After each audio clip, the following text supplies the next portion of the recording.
Hello everyone. My name is John and I am your math professor. Welcome back to your channel, The Wisdom Academy. Today, we're diving into the world of fractions and we will be tackling the sometimes tricky topic of performing addition and subtraction operations on them. Whether you're a student struggling with fractions or someone just looking to refresh your math skills, you're in the right place. By the end of this video, you'll feel confident in adding and subtracting fractions like a pro. Are you ready? Great.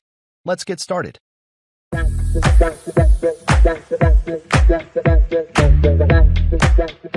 Before we jump into addition and subtraction, let's quickly review what fractions are. A fraction represents a part of a whole. It's composed of two numbers, the numerator, which represents the number of parts we have, and the denominator, which represents the total number of equal parts the whole is divided into. For example, in the fraction 3/4, 3 is the numerator and 4 is the denominator. This fraction represents 3 parts out of a total of 4 equal parts.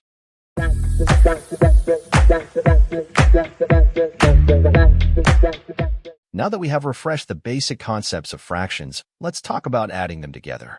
When adding fractions, it's crucial to have the same denominator. If the denominators are the same, you can simply add the numerators together and keep the denominator the same. If the denominators are not the same, you will first need to find a way to unify the denominators before you can complete the operation. Let's start with the easy case, which is when the denominators are the same. For instance, if we want to add 1/4 and 2/4, since the denominators are the same, both are 4, we add the numerators. 1 plus 2 is equal to 3, and we just maintain the denominator as it is. So, the result is 3/4. Easy, isn't it? Now, how about if the denominators are different? Before we see how it's done, we need to talk about the concept of equivalent fractions.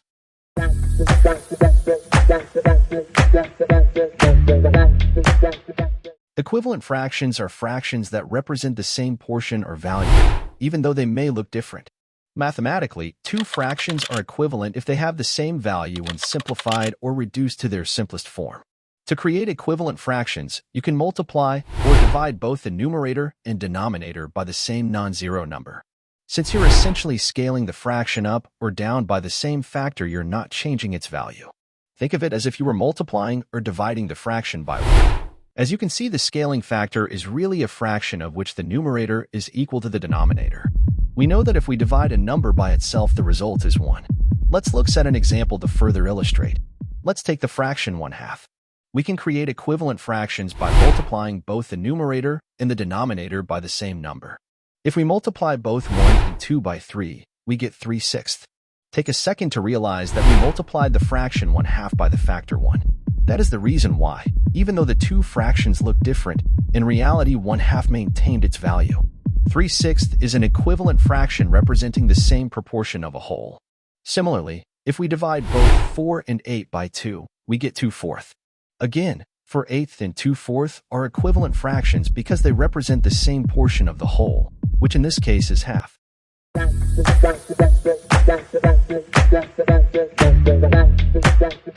Now that we know what equivalent fractions are, let's go back to adding fractions together when the denominators are not the same. In this case, we need to find two new equivalent fractions with a common denominator. To do this, we can either find the least common multiple of the original denominators or simply multiply those same original denominators together. Let's say we want to add 1/3 and 1/4. The least common multiple of 3 and 4 is 12. How do we know that? An easy way of doing it is to do the following. Take the multiplication table of the greater of the two denominators. In this case, it is 4. Then go line by line and check if each of the multiples of 4 is also a multiple of 3. Let's do it. 4 multiplied by 1 is 4. Is 4 a multiple of 3? Then answer is no. Let's move on to the next one. 4 multiplied by 2 is 8. Is 8 a multiple of 3? The answer is no. Next line. 4 multiplied by 3 is 12. Is 12 a multiple of 3? The answer is yes. So there we have it. 12 is the smallest number that is both a multiple of 4 and a multiple of 3. It is our least common multiple to be used as a new denominator in our new equivalent fractions. Now, this is our last step before we add the two fractions together. We need to rewrite both original fractions with two new equivalent fractions whose denominator is 12. So what is the equivalent fraction of 1/3 whose denominator is 12? To resolve this problem, we need to ask the following. What number or factor did I have to multiply 3 by to get to 12? The answer is 4. For the new fraction to be equivalent, we need to also multiply the numerator by the same number. So let's multiply our numerator 1 by 4 as well. 1 multiplied by 4 is 4. So our equivalent fraction is 4/12. Let's apply the same process to 1/4. So what is the equivalent fraction of 1/4 whose denominator is 12? Again, to resolve this problem, we need to ask the following. What number or factor did I have to multiply 4 by to get to 12? The answer is 3. For the new fraction to be equivalent, we need to also multiply the numerator by the same number. So let's multiply our numerator 1 by 3 as well. 1 multiplied by 3 is 3. So our equivalent fraction is 3/12. Now that we have our two equivalent fractions with our new unified denominator, we are ready to complete the addition operation. As we explained before, all we have to do is to maintain the denominator and add the numerators together. Let's do it. So 4 plus 3 is equal to 7. The final result is 7/12.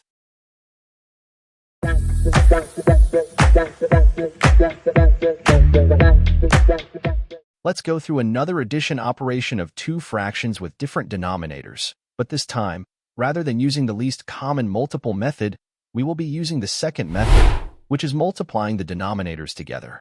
The idea is that by multiplying the two denominators together, we will be finding a common multiple of the two denominators. It is not likely to be the smallest, but it is at least a quick way of finding a common multiple. What we are doing essentially is scaling up each fraction using the denominator of the other fraction as scaling factor. Let's look at an example to further illustrate. For instance, if we want to add 5/7 and 6/3, 7 times 3 is equal to 21. 21 is a multiple of 7 because 7 multiplied by 3 is 21. And also 21 is a multiple of 3 because 3 multiplied by 7 is equal to 21. Now that we have the common denominator of 21, let's find the equivalent fractions. The equivalent fraction of 5/7, provided 21 is the new denominator, is 15/21. Because we multiplied both 5 and 7 by the same number, which was 3. Let's go through the same process for the other fraction. 6/3. The equivalent fraction of 6/3, provided 21 is the new denominator, is 42/21. Because we multiplied both 6 and 3 by the same number, which was 7. Now that we have the two equivalent fractions with the same denominators, we are ready to complete the addition operation. We simply have to add the two numerators together and maintain the denominator intact.